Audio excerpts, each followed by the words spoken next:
சாய்ராம், ஜெய் சாய்ராம். என் அன்பு செல்லமே, யார் உன்னிடம் பேச வேண்டும் என்று நீ நினைத்துக் கொண்டிருக்கின்றாயோ, யாரை பற்றி நீ மனதில் ஆழ்ந்து சிந்தித்துக் கொண்டே இருக்கின்றாயோ, அவரை பெயர் சொல்லிக் கொண்டே ஒரே ஒரு நிமிடம் இந்த கடிகாரத்தை பார்த்துவிட்டு இந்த பதிவை முழுமையாக கேள் தங்கமே. அவரே உன்னிடம் வந்து பேசுவார். என் அப்பா, என் துணையுடன் என்னை சேர்த்து வையுங்கள். என் துணை இல்லாமல் என்னால் இருக்க முடியவில்லை. நான் மிகுந்த வேதனையோடு இருக்கின்றேன். அவர் இல்லாமல் என்னால் சாப்பிடவும் முடியவில்லை, தூங்கவும் முடியவில்லை என்று நீ என்னிடம் கதறி அழுத காலம் அனைத்தும் போதும் தங்கமே.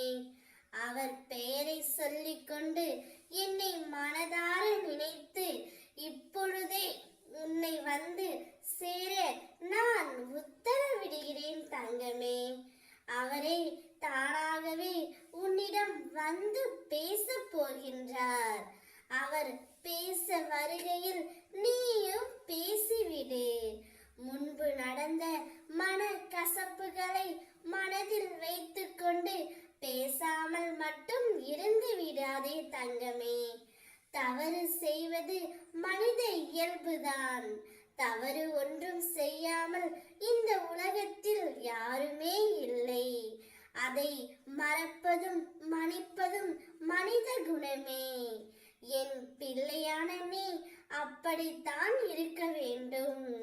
அவர் பேச வருகையில் உன்னுடைய மனம் திறந்து நீ பேசிவிடு. நீங்கள் இருவரும் வாழ்க்கையில் ஒன்றாக சேர்ந்து ஜொலிக்க போகிறீர்கள். நான் இருக்கின்றேன் அல்லவா? உன்னோடு நான் இருக்கும் வரை எந்த காலத்திலும் எந்த நேரத்திலும் நீ கவலைப்படவே கூடாது தங்கமே. உனக்கான துன்பத்தை அனைத்தும் நான் ஏற்றுக்கொண்டு உனக்கு இன்பமயமான வாழ்க்கையை மட்டுமே நான் தரப்போகின்றேன். உன்னுடைய தேவைக்கான பதிலை ஏதாவது ஒரு வடிவில் வந்து உனக்கு கிடைக்கும்படி உன் அப்பன் நான் செய்வேன். யார் உன்னிடம் பேச வேண்டும் என்று நினைக்கின்றாயோ, அவரே உன்னிடம் வந்து இப்பொழுது பேச போகின்றார். சந்தோஷமாக இரு. ஓம் சாய்ராம், ஜெய் சாய்ராம்.